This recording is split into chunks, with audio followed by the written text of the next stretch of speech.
हैं जो quality parameter दोस्त इंडियन स्टैंडर्ड के हिसाब से ऑर्डिनरी पोर्टलैंड सीमेंट का होता है। लाइम सैचुरेशन फैक्टर क्लिंकर का मेंटेन किया जाता है वो 0.8 से लेके 1 के बीच में ही हो।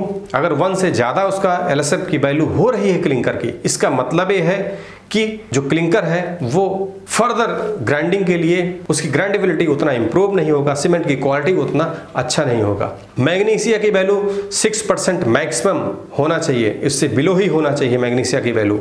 एल्यूमिना मॉडुलस की वैल्यू 0.66 से ज़्यादा नहीं होना चाहिए। इनसॉल्युबल रेजिड्यू वो 4% से ज़्यादा नहीं होना चाहिए। इनसॉल्युबल रेजिड्यू 4% से ज़्यादा नहीं होना चाहिए। जो टोटल सल्फर कंटेंट है वो 3.5 से ज़्यादा नहीं होना चाहिए। लॉस ऑफ इग्निशन ये बहुत इंपॉर्टेंट होता है, वो 4% से ज़्यादा नहीं होना चाहिए। अगर आपके सीमेंट में कुछ भी मिलावट है, कभी कभी क्या होता है कि ओपीसी में ही हम लाइमस्टोन की भी ग्राइंडिंग कर देते हो, वो चाहे पाउडर फॉर्म में हो चाहे रफ फॉर्म में है। अगर हम उसको सीमेंट मिल में ग्राइंड कर देते हैं, मान लीजिए कि कभी कभी क्या होता है कोई 7% 8% लाइमस्टोन ग्राइंडिंग कर दिया, अगर LOI की वैल्यू 4% से ज़्यादा आ गई तो मतलब सीमेंट क्वालिटी उतना अच्छा नहीं है।